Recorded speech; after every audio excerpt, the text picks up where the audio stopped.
نحمده ونصلي على رسوله الكريم اما بعد فاعوذ بالله من الشيطان الرجيم بسم الله الرحمن الرحيم واما بنعمة ربك فحدث صدق الله العظيم وصدق رسوله النبي الكريم صلی اللہ تعالی علیہ وسلم۔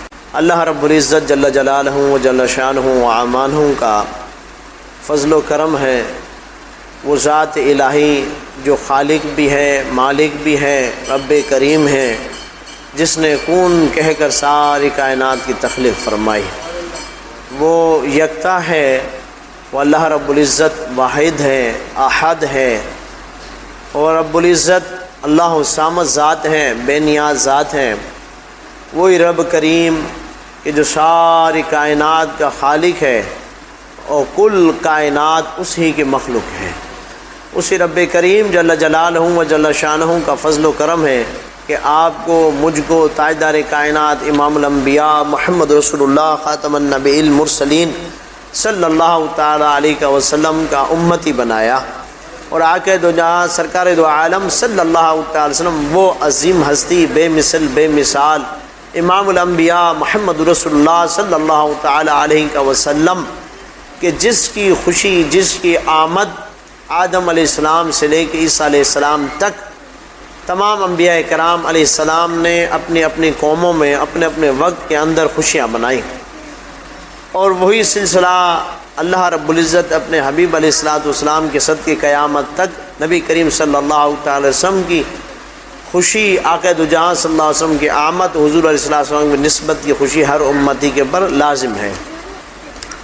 وہی آقا دو جہاں سرکار دو عالم صلی اللہ تعالی وسلم کا صدقہ ہے کہ اللہ رب العزت نے آپ کو، مجھ کو، سب کو اہل بیت مطہرات علیہ السلام کی مودت عطا فرمائی، صحابہ اکرام رضوان اللہ تعالی اجمعین، اولیاء اکرام کا طریقہ نصیب فرمایا۔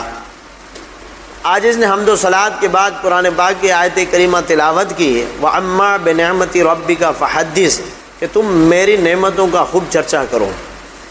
یہاں اصل نعمت کبریٰ جو ہے، عظیم نعمت جو ہے، وہ مفسر اکرام فرماتے ہیں کہ عظیم نعمت، مقدس نعمت، اعلیٰ و بالا نعمت تاجدار کائنات رحمت للعالمین نبی صلی اللہ علیہ وسلم کی ذات مقدسہ ہے، اور حضور علیہ السلام کے صدقے میں جتنی بھی نعمت ملی وہ سب نعمت صغریٰ ہیں، وہ سب نعمت صغریٰ ہیں۔ نعمت کبریٰ تاجدار کائنات صلی اللہ علیہ وسلم ہے۔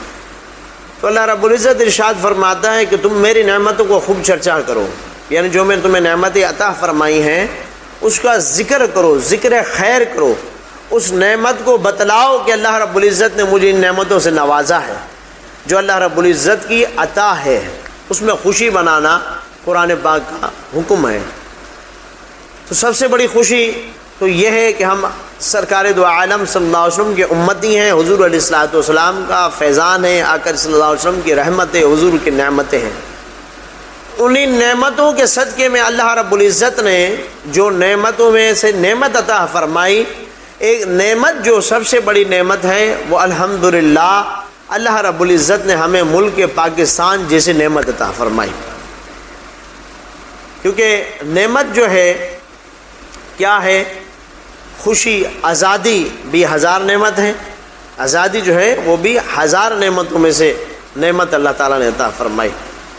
تو اس ملک پاکستان کی جو حقیقت ہے، جو پاکستان کا مقصد ہے، جو پاکستان کا وجود ہوا، جو پاکستان بنانے کا مقصد ہے، وہ اصل مقصد کیا تھا؟ کیا تھے؟ دو قومی نظریے۔ یہ دو قومی نظریے سے مراد یہ تھا کہ ہندو ایک الگ قوم ہے، الگ مذہب ہے، اور مسلمان ایک الگ قوم ہے، الگ مذہب ہے۔ مسلمانوں کا مذہب جو ہے وہ ایمان ہے، مسلمانوں کا مذہب توحید ہے، رسالت مآب صلی اللہ تعالی علیہ وسلم ہے، اور قرآن پاک، شریعت مطہرہ، سنت مصطفیٰ صلی اللہ تعالی وسلم کی تعلیمات ہیں۔ ائمہ اہل بیت مطہرات علیہ السلام کی مودت ان کا طریقہ ہے، صحابہ اکرام اور اولیاء، اصفیاء، صالحین اور اکابرین کا طریقہ جو ہے وہ ایک مسلمانوں کا طریقہ ہے۔ ہندو ایک غیر مذہب ہے، اس کے اندر حلال و حرام کی تمیز نہیں، رشتے کی تمیز نہیں، اور وہ لوگ بت مد ہیں، بت پرست ہیں، اور معاذ اللہ وہ تو مختلف چیزوں کی، جانوروں کی، ہر چیز کی وہ پوجا کرتے ہیں۔ اسلام جو ہے خالصتاً الحمدللہ اللہ رب العزت کو جو ہے لا شریک جانتے ہوئے اس کی عبادت کرتے ہیں، اور یہی اصل رستہ ہے ایمان کا، اسلام کا۔ تو اس وجہ سے پاکستان بنانے کا مقصد یہ تھا کہ پاکستان ان تعلیمات کے مطابق ہو کہ جو قرآن و سنت کے مطابق تعلیمات ہیں۔ اس لیے دو قومی نظریے بنے، دو قومی نظریے۔ اب یہ ہے کہ آقا دو جہاں سرکار دو عالم صلی اللہ تعالی علیہ وسلم نے خود ارشاد فرمایا کہ تم جب امامہ بانو، دستار بانو، تو اس کے درمیان میں ٹوپی کو رکھا کرو، یعنی ٹوپی رکھ کر پھر امامہ باندھا کرو۔ یہ حضور علیہ السلام کی سنت ہے۔ آقا دو جہاں صلی اللہ علیہ وسلم نے فرمایا کیونکہ یہود جو ہیں وہ بغیر ٹوپی کے امامہ باندھتے، یعنی پگڑی، دستار، پٹکا، مختلف نام ہے ہر کسی کے زبان میں، اور جو دستار ہے، امامہ شریف ہے، وہ فضیلت والی نعمت ہے، سنت مصطفیٰ صلی اللہ تعالیٰ علیہ وسلم ہے۔ اور آقا علیہ السلام نے فرمایا یہود اور مسلمانوں کے درمیان میں جو فرق ہے وہ فرق کیا ہے کہ یہود جو ہے جب امامہ پہنتے ہیں یا دستار پہنتے ہیں یا پگڑی پہنتے ہیں تو وہ لوگ کیا کرتے ہیں کہ ٹوپی نہیں پہنتے، اور آقا دو جہاں صلی اللہ علیہ وسلم نے ہمیں حکم فرمایا کہ جب تم دستار، پٹکا، امامہ باندھو تو درمیان میں ٹوپی ضرور پہن لیا کرو۔ تو یہ فرق ہے یہود و نصارہ کے درمیان۔ اسی فرق کو قومی نظریہ کہا گیا، یعنی یہ آج سے نہیں، 1400 سال پہلے آقا دو جہاں صلی اللہ تعالی وسلم نے ہمیں قومی نظریہ عطا فرمائے کہ مسلمان اور ہندو کے درمیان، غیر مذہب کے درمیان، یہود و نصارہ کے درمیان فرق واضحات ہونی چاہیے۔ پھر حضور سرکار دو عالم صلی اللہ تعالی وسلم نے فرمایا کہ تم اپنی داڑھیوں کو جو ہے گھنی کرو اور مونچھوں کو پست رکھو، یعنی یہ بھی ایک فرق ہے، یہ بھی ایک فرق ہے کہ مسلمان کا کردار، مسلمان کا لباس غیر مذہبوں سے جدا ہونا چاہیے۔ اسی دو قومی نظریے کو رکھتے ہوئے علامہ اقبال رحمۃ اللہ تعالی علیہ نے ان دو قومی نظریے کے عین مطابق قائد اعظم محمد علی جناح رحمۃ اللہ تعالی علیہ کو قائل کیا، ان کو اسلام کی تعلیمات کی طرف متوجہ کرایا۔ نبی کریم رؤوف رحیم صلی اللہ تعالی علیہ وسلم کی سنت، حضور علیہ الصلوۃ والسلام کا کردار، آقا دو جہاں صلی اللہ علیہ وسلم کو اسوۃ الحسنہ کی طرف علامہ اقبال رحمۃ اللہ تعالیٰ نے قائد اعظم محمد علی جناح کو ان تعلیمات کی طرف متوجہ کیا کہ پہلے قائد اعظم علامہ اقبال رحمۃ اللہ تعالیٰ علیہ پہلے خود کانگریس کی طرف، اس طرف سے متوجہ تھے 1905 کی طرف۔ جب علامہ اقبال رحمۃ اللہ تعالیٰ علیہ تبدیل ہوئے، ان کا نظریہ چینج ہوا کہ ان کا پہلے تو مقصد یہ تھا کہ انگریزوں کو اس ملک سے بھگایا جائے، یہ جو ہند کا حصہ تھا یہاں سے انگریزوں سے آزادی کرائی جائے۔ پھر بعد میں قائد اعظم علامہ اقبال رحمۃ اللہ تعالی علیہ کیونکہ صوفیاء کرام، اولیاء کرام کی تعلیمات کو پڑھتے ہوئے جب انہوں نے حضرت امام ربانی رضی اللہ تعالیٰ عنہ، مجھے ثانی نقشبندی رحمۃ اللہ کو پڑھا کہ دیکھا کہ حضرت امام ربانی رضی اللہ تعالیٰ عنہ اس وقت میں جو اکبر بادشاہ تھا اس کے گھر میں بھی ہندوازم اور مسلمان کوئی فرق ہی نہیں رہا تھا، اس وقت بھی امام ربانی رضی اللہ تعالی عنہ نے دو قوم ان نظریے کو رکھا کہ مسلمانوں کا جو ہے غیر مذہب کے ساتھ نکاح اور شادی اور یہ سب چیزیں جائز نہیں ہے۔ امام ربانی رضی اللہ تعالی عنہ نے بھی اس کے خلاف جہاد کیا، پھر اکبر بادشاہ کے سامنے جہاد کیا، یعنی کہ باطل کو باطل جانا، باطل کو حق کے ساتھ نہیں ملایا۔ ہاں، جاہلک زہق الباطل ان الباطل کان زہوقا، حق آیا باطل مٹ گیا، بے شک باطل کو مٹنا ہے۔ تو یہی قومی نظریے کو لے کے علامہ اقبال رحمۃ اللہ تعالی علیہ اٹھے 1905 میں، اور انہیں قائد اعظم محمد علی جناح رحمۃ اللہ تعالی علیہ کو اس طرف راغب کیا اور انہوں نے اپنی شاعری کے ذریعے، اپنے پیغام کے ذریعے اسلام کو آیا کیا۔ علامہ اقبال رحمۃ اللہ تعالیٰ علیہ نے بھی اسی جد و جہد کو کرتے ہوئے قائد اعظم محمد علی جناح رحمۃ اللہ تعالیٰ علیہ نے جو ہے ایک مسلمانوں کا الگ ملک بنانے کی پھر انہوں نے جد و جہد کی کوششیں کی، اور یہی سلسلہ تقریباً 1857 سے سلسلہ یہ جاری رہا۔ بہادر شاہ ظفر جو تھے ان سے کیا کیا تھا، انگریزوں نے چھینا اور یہاں پہ حکومت قائم کی۔ وہ بھی ایک مسلمان حاکم تھے اور ان کو بھی بڑی تکلیفوں میں رکھا، ان کو جو ہے آزمائشوں کے اندر، پریشانیوں کے اندر رکھا، ان کے گھر کو قید خانہ کر دیا، پھر رنگون کی طرف لے گئے، کالا پانی میں لے گئے۔ یہ سب تکلیفیں تھیں۔ اگر ایک ہی ساتھ رہ سکتے تھے تو پھر ایسا ظلم ستم نہ ہوتا ان کے ساتھ بھی۔ ان کے بچوں کو جب صبح ناشتہ پیش کیا جاتا تھا تو ان کے بچوں کے سر کاٹ کے ان کے سامنے رکھے جاتے تھے۔ تو یہ بتایا جا رہا ہے کہ تاریخ جو ہند اور پاک کی جو اصل تاریخ ہے وہ بڑی دردناک تاریخ ہے، بڑی تکلیف زدہ تاریخ ہے، اور جو ہے یہ وہ تاریخ ہے کہ اس میں 10 سے 18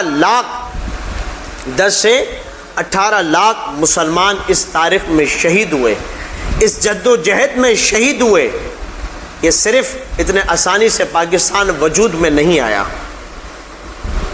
اور مسلمانوں پہ مختلف قسم کے ظلم ڈھائے گئے۔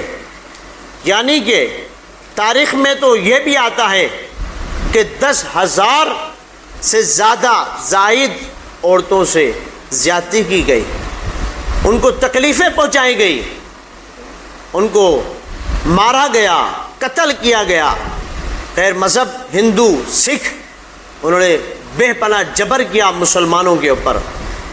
یہ دو قومی نظریہ اتنے آسانی کے ساتھ نہیں حاصل ہوا، یہ قربانیوں کے ساتھ حاصل ہوا ہے، اور کم و بیش 30,000 علماء، مشائخ، اس وقت کے محدثین، بڑے بڑے مفکرین، مفسرین، ان کو قتل کیا گیا۔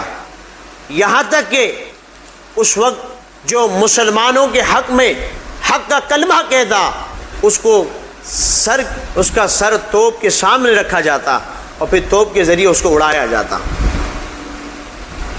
آپ کو علم ہونا چاہیے کہ جو ہم جشن آزادی پاکستان مناتے ہیں تو جشن آزادی پاکستان ناچ کے، باجے بجا کے نہیں بنانا چاہیے، بلکہ حقیقی اس کا طریقہ یہ ہے کہ جو جتنے شہداء ہیں ان کے لیے قرآن پاک پڑھنا چاہیے، اپنے مساجد میں، مدارس میں، گھروں کے اندر تلاوت قرآن پاک پیش کر کے ان کی بارگاہ میں جو قربانیاں دی گئی ہیں ان کو اصال ثواب کرنا چاہیے۔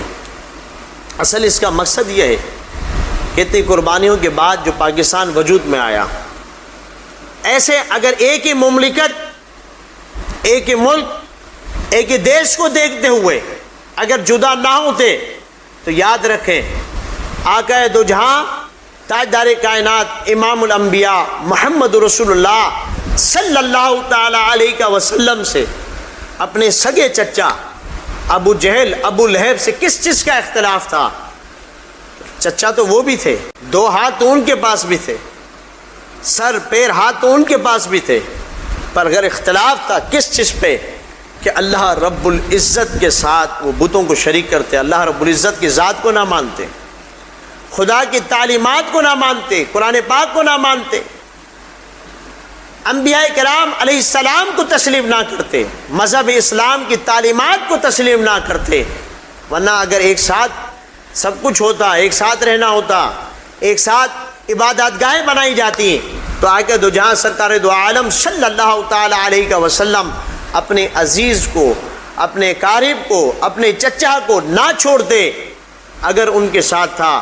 وہ تو آقا دو جہاں سرکار دو عالم صلی اللہ تعالی علیہ وسلم کو بار بار کہتے تھے آپ کو مال چاہیے، زر چاہیے، دھن دولت کیا چاہیے، پر آقا دو جہاں سرکار دو عالم صلی اللہ تعالی علیہ وسلم کا ایک ہی فرمان تھا کہ اللہ رب العزت کی توحید اور رسالت کو تسلیم کر لو، اور اللہ رب العزت کو واحد وحدہ لا شریک تسلیم کر لو، اللہ رب العزت کے ساتھ شرک کو ختم کر لو، یعنی بتوں کی بجا ان کی عبادتیں ان کو ختم کر لو، رب کو واحد وحدہ لا شریک مانو۔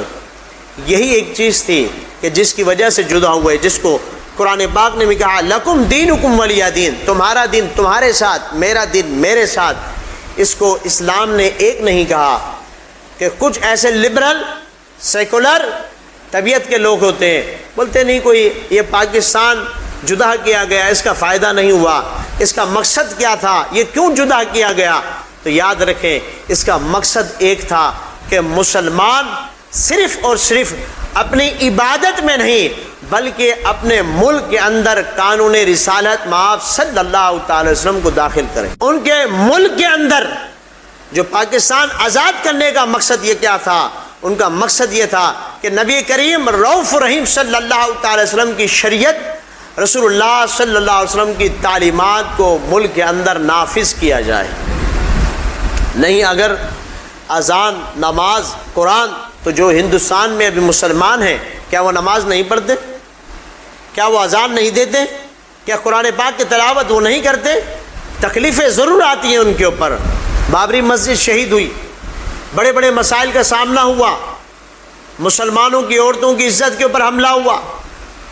جو شدت پسند ہیں، جو نفرت کرنے والے ہیں، آج بھی مساجد کے اندر ظلم و ستم کرتے ہیں، پر حقیقت مقصد خالی نماز نہیں، خالی قرآن نہیں، خالی اذان نہیں، اصل مقصد کیا تھا کہ ایک ایسا ملک بنایا جائے جس کا مکمل نظام حضور سرکار دو عالم صلی اللہ تعالی وسلم کی تعلیمات کے مطابق بنایا جائے۔ یہ اصل مقصد تھا۔ جب پاکستان وجود میں آیا اور جو پہلی ٹرین پاکستان میں آئی تو کم از کم 1.5 سے 2 لاکھ مسلمانوں کو شہید کر کے پاکستان جب بنا، وجود میں آیا 1947 کے اندر، اس کے بعد ان کو بھیجا گیا۔ ٹرین کے اندر صرف چند بچے صرف جو تھے زندہ تھے، یا جو انجن کا ڈرائیور تھا صرف وہ زندہ تھا، اس کو بھی اس لیے زندہ چھوڑا تھا تاکہ پاکستان کی قوم کو، پاکستان کے حاکموں کو، قائد اعظم محمد علی جناح کو، وہاں کے مسلمانوں کو بتایا جائے کہ دیکھ لو ہم تمہارے ساتھ یہ کرتے ہیں۔ پر افسوس کہ ہم جس وجہ سے پاکستان وجود میں آیا، جس وجہ سے پاکستان منایا گیا، ہم نے وہ چیز حاصل نہیں کی۔ یہ رقص، یہ ناچنا، یہ ڈانس، یہ رسومات، یہ مذہب اسلام کی نہیں ہے۔ دو قومی نظریوں کا مقصد یہ تھا کہ اپنے آپ کو مضبوط کرو، محمد بن قاسم جیسے مجاہد بنو، صلاح الدین ایوبی جیسے مجاہد بنو، ان جیسا ایمان اپنے اندر قوت پیدا کرو۔ جیسے علامہ اقبال رحمۃ اللہ فرماتے ہیں نا کہ مومن ہے تو بے تیغ بھی لڑتا ہے سپاہی، اور کافر ہے تو شمشیر پہ کرتا ہے بھروسہ۔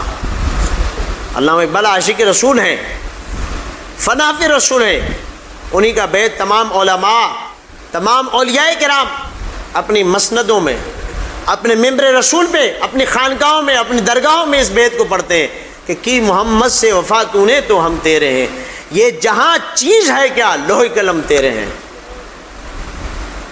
ان کو مختلف ناموں سے پکارا جاتا ہے۔ علامہ اقبال رحمۃ اللہ تعالیٰ علیہ کو علامہ کیوں لگایا جاتا ہے؟ علم تھا ان کے پاس، عالم تھے، عاشق رسول تھے، ڈاکٹر اس وجہ سے کہ انہوں نے پی ایچ ڈی کیا۔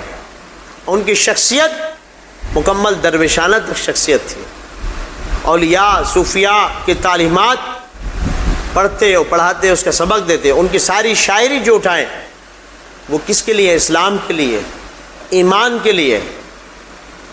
علامہ اقبال رحمۃ اللہ تعالیٰ فرماتے ہیں نا، خود کو کر بلند اتنا کہ خدا تقدیر سے پہلے بندے سے پوچھے بتا تیری رضا کیا ہے۔ یعنی علامہ اقبال رحمۃ اللہ تعالیٰ علیہ سبق دے رہے ہیں اس قوم کو کہ خود کو اتنا بلند کر رب کی بارگاہ میں، عبادت سے، ریاضت سے، پرہیزگاری سے، ایمان سے، تقوی سے، قرآن کی تعلیمات سے، سنت مصطفیٰ صلی اللہ علیہ وسلم، شریعت محمدی صلی اللہ علیہ وسلم سے کہ اللہ رب العزت تیری رضا پوچھے کہ بتا تو کیا چاہتا ہے. جیسے حضرت ابوبکر صدیق رضی اللہ تعالیٰ عنہ سے پوچھا گیا. بہت وسیع اس شاعری کے اندر گہرائی ہے کہ اللہ تعالیٰ نے خود فرمایا، محبوب صلی اللہ علیہ وسلم سے جبرائیل امی کو بھیجا، فرمایا کہ پوچھو ابو بکر سے رضی اللہ تعالیٰ عنہ کہ مجھ سے راضی ہے یا نہیں راضی. خود خدا فرما رہا ہے. تو سوچیں کہ علامہ اقبال ہمیں یہ درس دے رہے تھے. پھر نبی کریم رؤوف رحیم صلی اللہ تعالیٰ علیہ وسلم نے یہ ہمیں درس دیا، یہ ہمیں سبق دیا، یہ تعلیمات دی. حضور سرکار دو عالم صلی اللہ تعالیٰ علیہ وسلم نے خود اپنے شہر مدینہ المنورہ سے بے پناہ محبت فرمائی. صحابہ کرام رضوان اللہ تعالیٰ اجمعین فرماتے ہیں کہ جب مدینہ شریف قریب آتا، حضور سرکار دو عالم صلی اللہ تعالی وسلم اپنی سواری مبارک کو اور تیز کر لیتے، اور تیز کر لیتے. صحابہ پوچھتے کہ یا رسول اللہ صلی اللہ علیہ وسلم تو مدینہ شریف قریب ہے، مدینہ طیب قریب ہے، تو آپ سواری کو کیوں تیز فرماتے ہیں؟ فرمایا اس لیے کہ میرا شہر آ گیا ہے، میں چاہتا ہوں جلد اپنے شہر کی طرف داخل ہو جاؤں. بے شک مدینہ المنورہ کو فضائل برکتیں بے پناہ ہیں، پر اپنے ملک سے، اپنے وطن سے آقا دو جہاں صلی اللہ تعالی وسلم نے وفاداری سکھائی ہے. حضور نبی کریم رؤوف رحیم صلی اللہ تعالی علیہ وسلم، یہ ملک ہے، پاکستان ہے، حضور کی تعلیمات پہ اگر عمل کیا جائے تو یہ ملک سب سے بڑا امن کا گہوارہ ہے، یہ ملک سب سے بڑی نعمت ہے. اگر ملک کو صاف کیا جائے، اپنی گلیوں کو صاف رکھا جائے، چاہے بے شک اگر حکومت ساتھ دیتی ہے نہیں دیتی، گورنمنٹ ساتھ دیتی ہے نہیں دیتی، صفائی نفس ایمان ہے. آقا دو جہاں صلی اللہ تعالی وسلم نے فرمایا اپنی گلیوں کو خود تو صاف کر سکتے ہیں، اپنے علاقے کو خود تو صاف کر سکتے ہیں. اگر خود کوشش کریں کہ کچرا باہر نہ ڈالیں، اس کو ڈسٹ بن میں ڈالیں، اس کو باہر ڈال کے آ جائیں، جو جگہ کچرے کی اس کو جلا دیں، تو آپ کا شہر، آپ کی گلی پاک صاف نہیں رہ سکتی. کتنا اچھا آقا دو جہاں صلی اللہ تعالی وسلم نے فرمایا کہ آقا دو جہاں صلی اللہ تعالی وسلم نے فرمایا ایک بندہ جب رب کی بارگاہ میں پیش کیا جائے گا، اللہ رب العزت اس کو تمام گناہ معاف فرما دے گا. وہ عرض کرے گا بارگاہ ربوبیت میں، یا رب کریم، یا رب جلیل جل جلالہ جل شانہ اعمانہ، اے خالق کائنات، میں تو بہت گناہ گار تھا، بہت سیاہ کار تھا، میرا تو کوئی عمل بھی نہیں تھا، اور تو نے مجھ پہ اتنا فضل فرمایا، میرے سارے گناہ معاف فرما دیے، صغیرہ کبیرہ گناہ معاف فرما دیے. تو آقا دو جہاں صلی اللہ علیہ وسلم نے فرمایا اللہ رب العزت حکم فرمائے گا، ایک جگہ سے تو گزر رہا تھا، وہاں پہ کوئی چیز پڑی ہوئی تھی، کوئی رکاوٹ تھی، کوئی پتھر تھا، کوئی کنکر تھا، تو نے اس کو صاف کر دیا کہ ایسا نہ ہو کسی مسلمان کو تکلیف دے جائے، کسی انسان کو تکلیف دے جائے، اس لیے اس نیت سے تو نے صاف کیا. تو اللہ رب العزت فرمائے گا میں نے اس نیت کو دیکھتے ہوئے تیرے سارے صغیرہ کبیرہ گناہ معاف فرما دیے. تو یہ درس کس نے دیا؟ آقا دو جہاں صلی اللہ علیہ وسلم نے فرمایا اپنے شہر کو، اپنے ملک کو صاف رکھنا. ہاں، آقا دو جہاں سرکار دو عالم صلی اللہ تعالی علیہ وسلم اپنے شہر مدینہ شریف کے لیے، حضرت انس بن مالک رضی اللہ تعالیٰ عنہ فرماتے ہیں رات کا وقت تھا، شہر مدینہ کی طرف کوئی ایسی چیز گھس آنے لگی، شور ہو گیا، رات کا ٹائم تھا، اندھیرا تھا. تو صحابہ اکرام رضوان اللہ تعالیٰ اجمعین نے تیاری کی، اپنے ہتھیار اٹھائے. تو جب ہتھیار لے کے گئے، جو اس وقت میں تلوار تھی، تیر تھے، یہ سب چیزیں جب وہ صحابہ اکرام رضوان اللہ تعالیٰ اجمعین لے کے گئے تو دیکھا کہ آقا دو جہاں صلی اللہ علیہ وسلم اکیلے تشریف لے کے آ رہے ہیں. اور حضور علیہ السلام نے فرمایا کہ بس اب پریشان نہ ہو، امن میں ہے، کچھ بھی نہیں ہوگا. صحابہ نے عرض کی یا رسول اللہ یہ شور تھا، یہ ولولہ تھا، کس چیز کا تھا؟ حضور علیہ السلام نے فرمایا دو جانور گھس آ رہے تھے شہر کے اندر، تو میں نے ان کو ہٹا دیا یہاں سے، وہ لڑ رہے تھے، وہ حملہ وار ہونا چاہ رہے تھے. تو حضور سرکار دو عالم صلی اللہ تعالی وسلم نے فرمایا کہ مجھے اپنے شہر سے محبت ہے، اس لیے میں نے اس کو وہاں سے ہٹا دیا کہ میرے شہر کے لوگوں کو تکلیف نہ آئے، ایذا نہ آئے، پریشانی نہ ہو. تو یہ تو حضور علیہ السلام نے خود وطن کی محبت دلائی ہے، حضور علیہ السلام نے اپنے شہر سے محبت کا درس عطا فرمایا ہے کہ اگر کسی وقت ملک کے اوپر تکلیف آ جائے، آزمائش آ جائے، تو خود اس کو فتح کرو، اس تکلیف کو دور کر دو تاکہ آپ کی قوم کو، آپ کی عوام کو تکلیف نہ آ جائے۔ تو یہ کس کا درس ہے؟ یہ نبی کریم صلی اللہ تعالی علیہ وسلم کا درس ہے۔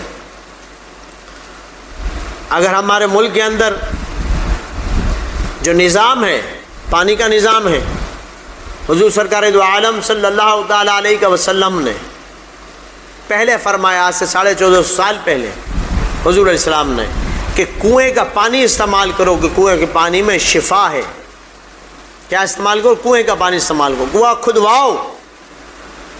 اگر ہمارے علاقوں کے اندر اگر نبی کریم صلی اللہ تعالیٰ علیہ وسلم کی تعلیمات کے مطابق کنویں کھودے جاتے، کنویں بنائے جاتے، آپ کو پتہ ہے یہ جو مختلف بیماریاں ہیں، جگر کی، معدے کی، گردے کی، یہ سب بیماریاں، کتنا منرل واٹر سارے استعمال کیے جا رہے ہیں، کیمیکل ملا کے پانی صاف کیا جا رہا ہے۔ اگر حضور علیہ السلام کی تعلیمات کے مطابق اگر کنویں کھدوائے جاتے، کنویں کا پانی پلایا جاتا تو صاف چشمہ، آپ یقین مانیں کہ اس سے یہ بیماریاں ختم ہو جائیں۔ اور ایک کنواں کھدوانا یعنی پانی دینا، پانی دوسرے کے لیے، کسی کے لیے رستہ بنانا کہ وہ بھی پانی استعمال کر سکے۔ ہاں، تو حضور علیہ السلام کی صحابی رسول حضرت سعد رضی اللہ تعالی عنہ بارگاہ رسالت میں حاضر ہو کہ یا رسول اللہ صلی اللہ تعالی علیہ وسلم، میری والدہ کا انتقال ہو گیا، کون سا ایسا عمل کروں جس سے میری والدہ کو سکون ملے؟ آقا علیہ السلام نے فرمایا کہ تم ایسا کرو، اپنے ماں کے نام سے ایک کنواں بنا دو، اور یہ جو کنواں ہے یہ جو استعمال کرے گا، جو پانی پیے گا، تو آقا علیہ السلام نے فرمایا تمہاری والدہ کو ثواب ملے گا۔ بیر ام سعد کے نام سے وہ کنواں مقرر ہو گیا، جو آج بھی موجود ہے۔ تو حضور علیہ السلام کا درس ہے اپنے ملک کے لیے، اپنے شہر کے لیے، اپنے وطن کے لیے، اپنے وطن کے مسلمانوں کے لیے آسانیاں پیدا کرو، صاف کرو ہموار رستے، جو بھی تکلیف دہ رستے ہیں اس کو صاف کرو، کانٹے جو اس کے رستے میں اس کو ہٹاؤ۔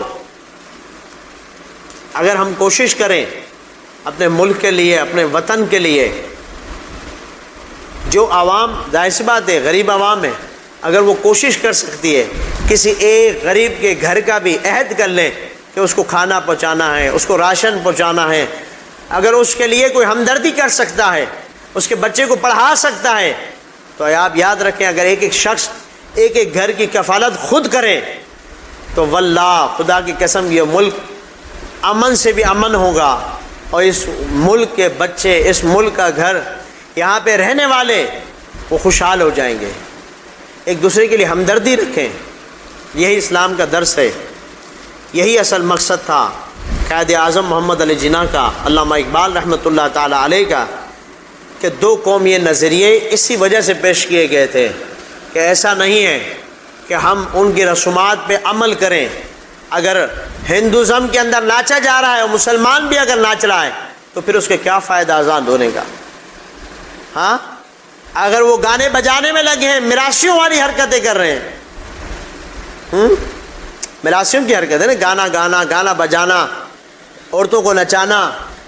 اب تو معاذ اللہ اتنا ہوتا ہے کہ گھروں میں، عزیز و قریبوں میں، رشتہ داروں میں شادیاں ہو رہی ہیں، عورتیں ناچ رہی ہیں، بولے ہم بہت غیرت والے ہیں، ہم بہت غیرت رکھتے ہیں، ہم غیرت مند مسلمان ہیں، ہم غیرت مند پاکستانی ہیں۔ تو پہلے زمانے میں کیا ہوتا تھا؟ جو غیر مذاہب تھے ان کے گھر خوشیاں ہوتی تھیں، شادیاں ہوتی تھی، رسومات ہوتی تھی، عورتوں کو نچاتے تھے۔ آج بھی عورتیں گھروں میں ناچ رہی، رسومات، ہندوازم، مہندی اور یہ سب چیزیں، یہ سب فلسفے ہندوؤں کے ہیں، یہ آپ کے گھروں میں ہو رہے ہیں، عورتیں ناچ رہی ہیں۔ پھر آپ غیرت مند مسلمان کہاں سے ہوئے؟ غیرت مند پاکستانی کہاں سے ہوئے؟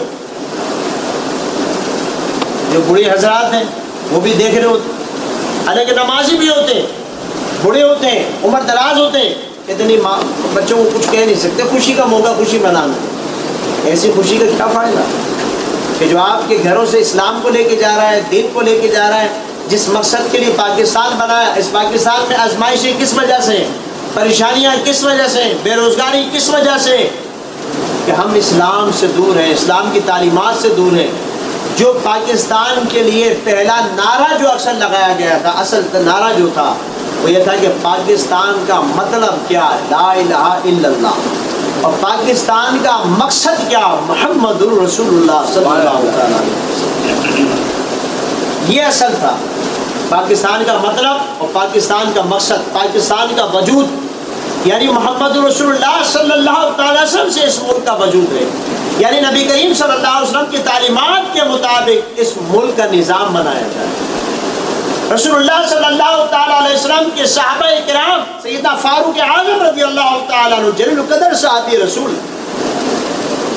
جن کا لا آف عمر آج برطانیہ میں پڑھایا جاتا ہے۔ افسوس کی بات یہ ہے کہ ہمارے پاس تو لا آف فرعون ہے، ان کے پاس لا آف عمر ہے۔ آج ادھر برطانیہ کے اندر حضرت عمر رضی اللہ تعالیٰ قانون بنایا جاتا ہے، یہ فوج، یہ ایریگیشن ڈپارٹمنٹ، یہ سارے ڈپارٹ، پوسٹ آفس، یہ سب ڈپارٹ کس نے بنائے تھے؟ سیدنا فاروق اعظم رضی اللہ تعالیٰ کی ایجاد ہے۔ یہ تھانے، یہ وزیر، یہ سب سیدنا فاروق اعظم رضی اللہ تعالیٰ کی ایجادات ہے۔ آج اس ملک کے اندر وہ چیزیں موجود ہیں پر ان کا کردار موجود نہیں، ان کا نظام موجود نہیں ہے۔ سیدنا فاروق اعظم رضی اللہ تعالیٰ عنہ کا فرمان ہے کہ اگر سمندر کے 7 سمندر پار بھی اگر کوئی کتا بھی پیاسا مر جائے تو حضرت امیر المومنین سیدنا فاروق اعظم رضی اللہ تعالیٰ فرماتے ہیں عمر کو اس کا حساب دینا ہے۔ وہ حاکم وقت سیدنا فاروق اعظم رضی اللہ تعالیٰ عنہ راتوں کو نکلتے، گشت کرتے، معلومات کرتے، حضرت عمر رضی اللہ تعالیٰ عنہ اور راشن ان کے گھروں میں پہنچایا کرتے، سادہ لباس پہنتے، کسی کو علم نہ ہوتا ہے۔ آج تو یہاں پہ minister, C M, M P, M N A بغیر ایسی کے سوتے نہیں ہیں، اور افسوس کی بات ہے کہ عوام بھی ان کے پیچھے ان کے نعرے لگاتی ہے۔ جنہوں نے ملک دیا، جنہوں نے ملک کے لیے قربانیاں دی، ان کی تو نہ نام ہے نہ تصویر ہے، اور جنہوں نے ملک کھایا، ملک برباد کیا، ملک کے اندر دہشت گردی پھیلائی، ملک کے اندر عورتیں نچائیں، آج ہم ان کے نعرے لگاتے ہیں۔ یہ بھی تو نبی کریم صلی اللہ علیہ وسلم کا فرمان ہے، بھول گئے کہ حضور اسلام نے فرمایا جو قوم جس کے مشابہ ہوگی وہ قوم محشر میں اس کے ساتھ اٹھایا جائے گی۔ اگر جس قوم کے گھروں کے اندر عورتیں ناچ رہی ہوں گی تو یاد رکھیں کہ پھر وہ ہندوؤں کے ساتھ، عیسائیوں کے ساتھ اٹھائے جائیں گے۔ آپ کا نماز پڑھنا، آپ کا قرآن پڑھنا، آپ کا ذکر کرنا، آپ کی تعلیمات کرنا کسی کام کی نہیں۔ آپ بولتے گھر میں آزمائش ہے، نماز تو میں روزہ نہ پڑھ رہا ہوں، قرآن تو پڑھ رہا ہوں، بھائی فلاں پیر صاحب نے، فلاں علامہ صاحب نے تسبیحات کی تھی، وہ میں روزہ نہ پڑھ رہا ہوں۔ رزق نہیں آ رہا، رزق اس لیے نہیں آ رہا آپ نے اپنا کردار، اپنا گیٹ اپ تو مسلمان والا بنایا نہیں، رسول اللہ کی تعلیمات کے مطابق تو زندگی گزارنا پسند نہیں۔ رسول اللہ صلی اللہ علیہ وسلم تو یہ فرمان ہے نا، گھر کے اندر اگر کھانا بنا رہے ہو اس کو شوربہ زیادہ کر لو، جہاں تک خوشبو آ رہی ہے وہاں تک گھر میں کھانا پہنچایا کرو۔ اور ہمیں تو ظاہر سی بات جو شوق ہوتا ہے گوشت کھائیں، ٹکا کھائیں، گاڑھا سالن کھائیں، مسالے بھر بھر کے کھائیں، ہمارے نفس کو سکون مل جائے۔ تو اسلام تو اتنا صاف ستھرا ہے، اگر پاکستان کے اندر اگر ایک ایک فرد واقعی یہ کام کرے کہ جہاں جہاں تک خوشبو پہنچے وہاں وہاں تک کھانا پہنچائے، تو مجھے بتائیں آپ کے اڑوس پڑوس میں پاکستان میں کوئی خودکشی کرنے والا ملے گا؟ غربت ختم ہوگی نہیں ہوگی؟ اگر جو پاکستان کے جتنے بھی منسٹر ہیں، سی ایم ہیں، جو بڑی بڑی گاڑیوں میں گھوم رہے ہیں، اب یقین ہمارے دوسرے ممالک کے اندر پروٹوکول کی صرف ٹوٹل 4 سے 5 ممالکوں میں گاڑی ہیں، اور پاکستان کے اندر کم از کم 1.25 لاکھ پروٹوکول کی گاڑی ہے۔ ان کا فیول، پھر ان کے ساتھ ماشاءاللہ پولیس کا پروٹوکول، وہ خرچہ، ان کا کھانا، ان کا پینا، یہ سب کس کا حق ہے؟ عوام کا حق ہے۔ ٹیکس کون دے رہا؟ پاکستان کی عوام دے رہی ہے۔ اور پاکستان تو زندہ باد ہے، کردار زندہ باد ہے، نظام زندہ باد ہے، پاکستان زندہ باد۔ اس ملک کی قدر کریں۔ حضرت ملا علی قاری رحمۃ اللہ تعالیٰ فرماتے جو اپنے ملک سے غداری کرے، جو اپنے ملک کو گالی دے، جو اپنے ملک کو برا بھلا کہے، ملا علی قاری رحمۃ اللہ تعالیٰ کا فتویٰ ہے کہ حق نہیں ہے کہ اس کو سرزمین اپنے ملک میں، وطن میں اس کو دفنایا جائے۔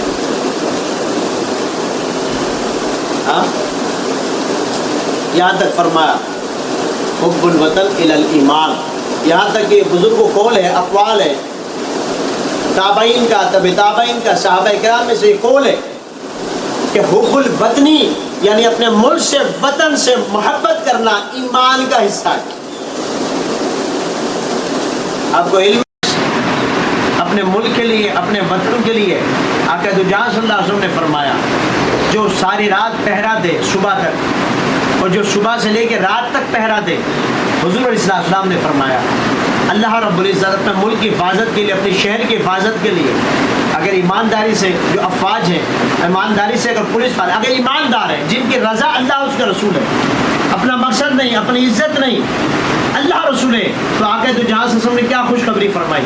حضور علیہ السلام نے فرمایا کہ جو بندہ رات سے لے کے صبح تک اپنے ملک کے لیے اپنے وطن کے لیے کھڑا ہوتا ہے نا، تو آقا دو جہاں صلی اللہ علیہ وسلم نے فرمایا اللہ رب العزت اس کو 1000 عمرے کا ثواب عطا فرماتا ہے، 1000 نوافل کا ثواب عطا فرماتا ہے، 1000 قرآن ختم کرنے کا ثواب عطا فرماتا ہے۔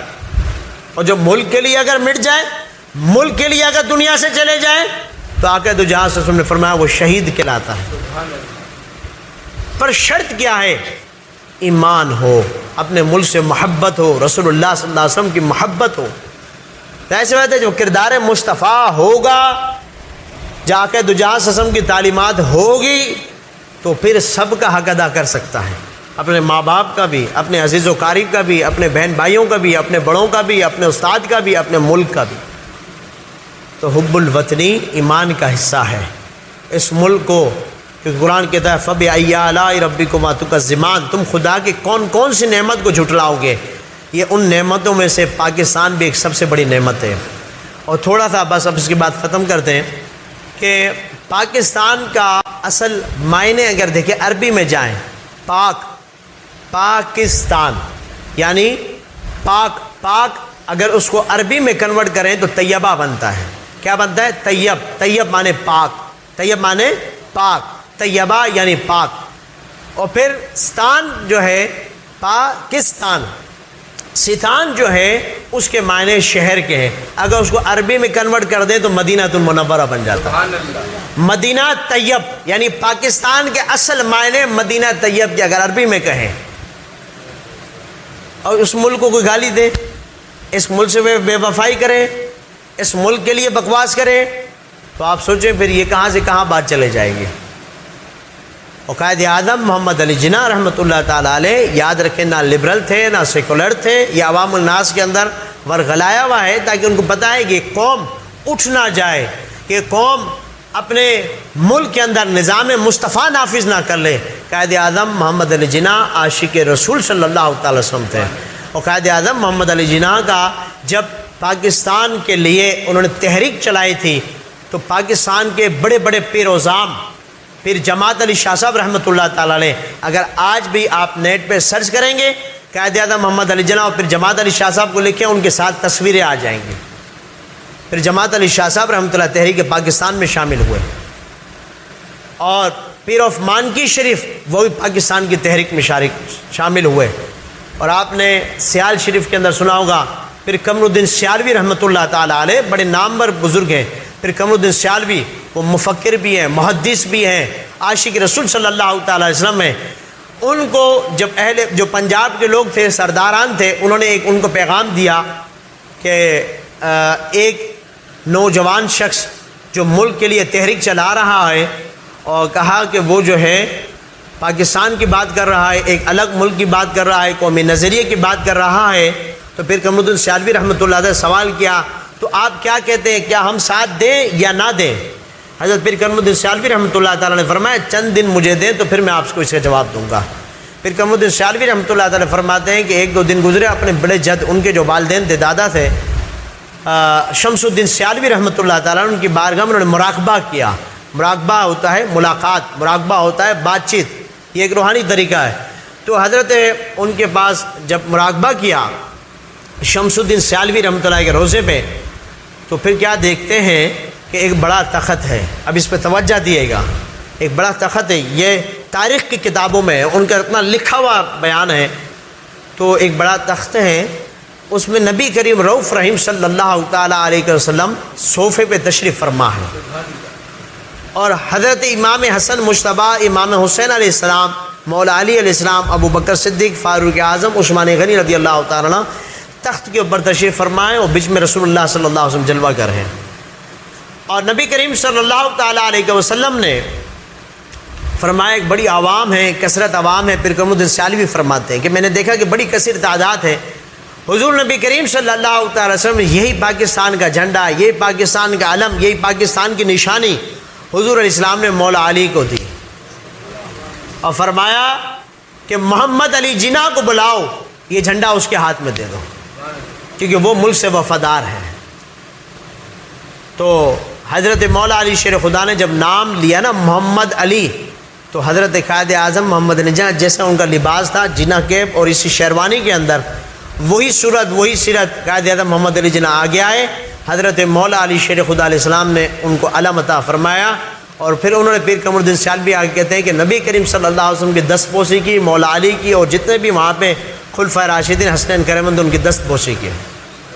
اور یہ آپ کے کالا باغ کے جو سردار تھے، جو نواب آف کالا باغ، یہ پہلے پاکستان کے حامی نہیں تھے، ان کو بھی نبی کریم صلی اللہ علیہ وسلم نے خواب میں زیارت فرمایا اگر دینا ہے ووٹ تو محمد علی جناح کو، مسلمانوں کا الگ جو ملک بنا رہا ہے پاکستان، اس کو ووٹ دو۔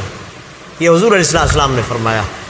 اور خان آف کلات، بلوچستان کے جو سردار تھے، خان آف کلات، تاریخ ہے ان کی، خان آف کلات جو ہیں ان کا بھی ارادہ، کیونکہ بلوچستان یہ سردار تھے، سرداری نظام تھا پہلے ادھر، تو ان کا بھی ارادہ اس طرف نہیں تھا کہ قائد اعظم محمد علی جناح کو دیا جائے۔ تو نبی کریم رؤوف رحیم صلی اللہ تعالیٰ علیہ وسلم نے خواب میں زیارت فرمائی، اور حضور علیہ السلام نے فرمایا کہ کلات کے اندر محمد علی جناح میرا امتی، اور حضور علیہ السلام نے فرمایا مسلمانوں کا رہبر، لیڈر وہ آ رہا ہے، اس کو جو ہے تم ووٹ دو، اس کو یہ بلوچستان کا حصہ اس کے حوالے کر دو۔ یہ سندھ عظیم دھرتی، یہ سب سندھ، پنجاب، بلوچستان، سرحد، آپ یقین مانیں یہ سب نبی کریم رؤوف رحیم صلی اللہ تعالی وسلم کی عطا ہے۔ یہ حضور علیہ السلام کے عین مطابق، حضور کے حکم کے مطابق یہ پاکستان میں شامل ہوا۔ اور سندھ کے بھی بڑے بڑے اولیاء کرام جو ہے انہوں نے اس میں قربانیاں دیں، علماء کرام نے قربانیاں دیں، پنجاب، سرحد، بلوچستان، تمام لوگ مل جل کے یہ وطن پاکستان عزیز جو ہے، عزیز وطن پاکستان وجود میں آیا۔ تو کہنے کا مقصد یہ ہے کہ آپ بالکل یوم آزادی منائیں، یوم آزادی منانا گناہ نہیں ہے۔ جو ملک کے ترانے ہیں بے شک سنیں، قومی ترانہ ہے وہ بھی سنیں، پر رب کا شکر ادا کریں، اللہ تعالیٰ کی بارگاہ میں جھکیں۔ اور جو یہ تقریباً 10 سے 18 لاکھ جو مسلمان شہید ہوئے ہیں اس پاکستان بننے کے درمیان میں، تو ان کو قرآن پاک پڑھ کے اصالِ ثواب کریں۔ اور قائد اعظم محمد علی جناح، علامہ اقبال رحمۃ اللہ تعالیٰ علیہ، بڑے بڑے لیڈر جو ہیں، جو علماء کرام 30,000 سے زیادہ علماء کرام نے قربانیاں دیں، ان کو جو ہے اصالِ ثواب کریں۔ اللہ تعالیٰ ہم سب کو حضور علیہ السلام کے صدقے میں اللہ تعالیٰ ہمارے ملک کی حفاظت فرمائے، اللہ تعالیٰ نظام مصطفیٰ صلی اللہ علیہ وسلم قائم کرنے کی توفیق عطا فرمائے، اور جس طرح عقائد جہاں صلی اللہ علیہ وسلم کا فرمان رہا اس ملک کے لیے، اللہ تعالیٰ اس کو قائم دائم رکھے۔ اور عقائد جہاں صلی اللہ علیہ وسلم نے بلکہ اس طرف یہاں پہ اس رخ فرما کر، پہلے پورا جیسے ہند تھا، حضور علیہ السلام نے یہاں پہ سینہ مبارک کھول کے حضور یہاں پہ دعا فرماتے تھے۔ یہ وہی جگہ ہے کہ جہاں سے جو ہے غزوہ ہند بھی ہوگی، جو پاکستان غزوہ ہند کا حصہ ہے، اس کو رسول اللہ صلی اللہ علیہ وسلم کی دعا ہے، اور جس کو رسول اللہ صلی اللہ علیہ وسلم کی دعا ہے، ہمارا ایمان ہے کہ وہ ملک کبھی ختم نہیں ہو سکتا، نہ انشاءاللہ نظام ختم ہوگا۔ اللہ تعالیٰ بس یہ دعا ہے کہ خدا تعالیٰ یہاں کے نظام کو نظام مصطفیٰ میں تبدیل فرمائے، اور جہاں یہاں پہ انگریزوں کا نظام ہے، یہود و نصارہ کا نظام ہے، جو کلچر ہے وہ ختم ہو کے اسلامی نظام میں اللہ تعالیٰ اس کو منتقل فرمائے۔ پاکستان زندہ باد، پاکستان پائندہ باد۔ پاکستان کا مطلب کیا؟ لا الہ الا اللہ۔ پاکستان کا مقصد کیا؟ محمد رسول اللہ صلی اللہ تعالیٰ علیہ وسلم۔ اور یہ بات کہہ کے بالکل اختتام ہے، حضور قبلہ والد گرامی جنہوں نے زیارتیں کی ہیں، الحمدللہ صحبت لی، وہ عظیم ہستی خود پاکستان کے لیے انہوں نے اپنے آپ کو وقف کیا، اور پاکستان کے لیے انہوں نے مختلف قسم کے سافٹ ویئر پاکستان کو پیش کیے، اپنے لیے کچھ نہیں کیا، پاکستان کے لیے سب کچھ کیا۔ TNT کے اندر رہ کے پاکستان کے لیے جو ہے انہوں نے بہت قسم کی قربانیاں دیں فقط پاکستان کے لیے.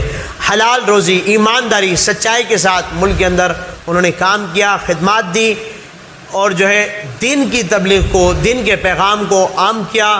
اور سندھ کی دھرتی کے اندر حضرت سید مرشد سید غلام حسین شاہ بخاری کمبر والے سرکار، وہ عظیم ہستی، وہ بھی ہمیشہ جب بھی خطاب فرماتے، جب بھی پیغام دیتے تو یہی کہتے کہ اللہ تعالیٰ پاکستان کی حفاظت فرمائے، پاکستان کی پارت ہو، پاکستان کے لیے دعائیں فرماتے تھے.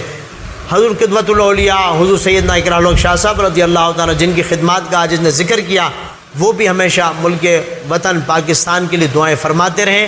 اور حقیقت ہے اس ملک کے اندر ہماری جانوں کی ضرورت ہوئی تو ہم جان بھی پیش کریں گے، ہمیں خون کی ضرورت ہوئی تو خون بھی ضرور پیش کریں گے.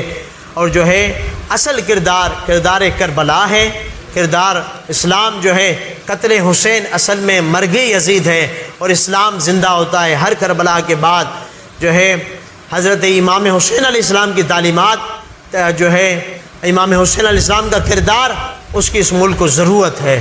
اگر یہاں پہ کردار حسینی ہو، کردار حسین علیہ السلام ہو، امام حسن علیہ السلام ہو، تو خدا کی قسم مکہ اور مدینے کے بعد دنیا میں سب سے بڑی نعمت پاکستان ہے. اللہ تعالی ہم سب پہ فضل و کرم فرمائے. اللہ تعالی ہمیں حاکم حضرت عمر بن خطاب رضی اللہ تعالیٰ جیسا عطا فرمائے، اور جو ہے امام حسین علیہ السلام جیسا کردار، جیسا نظام عطا فرمائے. پر یہاں پہ سازشیں مختلف قسم کی چلائی جا رہی ہیں. وقت لیا ہے، میں اس کی معذرت چاہتا ہوں آپ سے آج.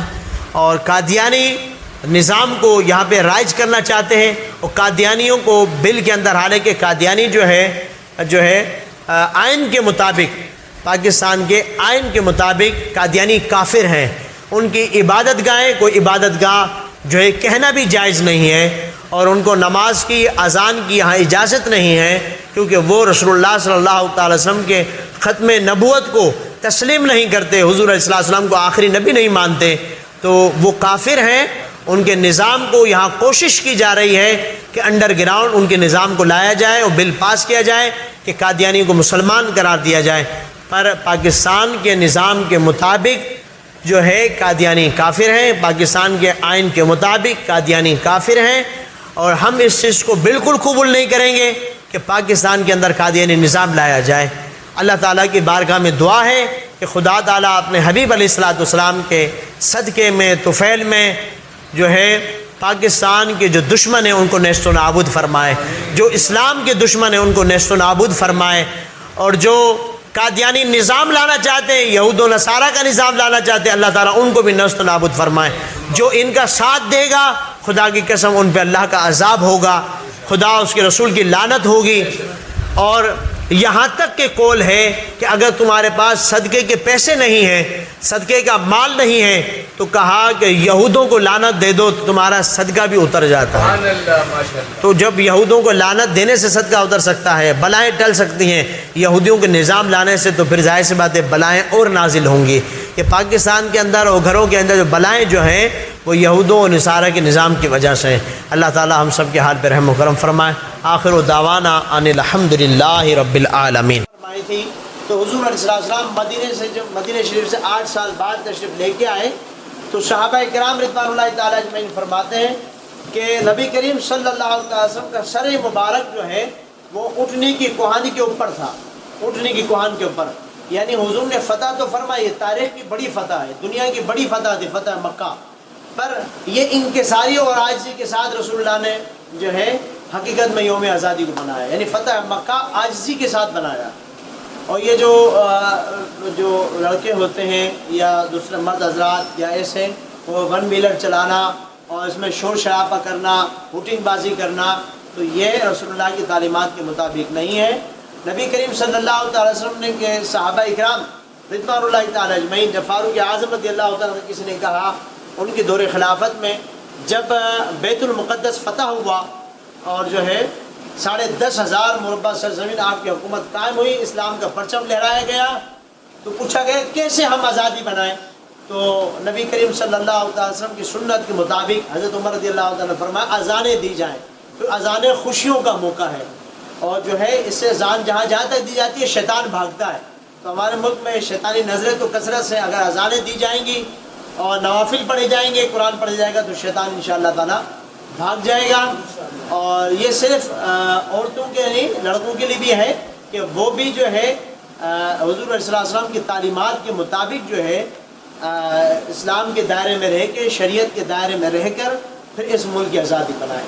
ملک کا جھنڈا لگانا، جھنڈی لگانا کوئی منع نہیں ہے، اور آپ ہو سکے ملک کو، کیونکہ اس وقت میں پانی کی ضرورت ہے، گیس کی ضرورت ہے، آکسیجن کی ضرورت ہے، تو درخت جو ہو سکے درخت زیادہ سے زیادہ لگائیں، اور فلیگ بھی لگائیں، جھنڈیاں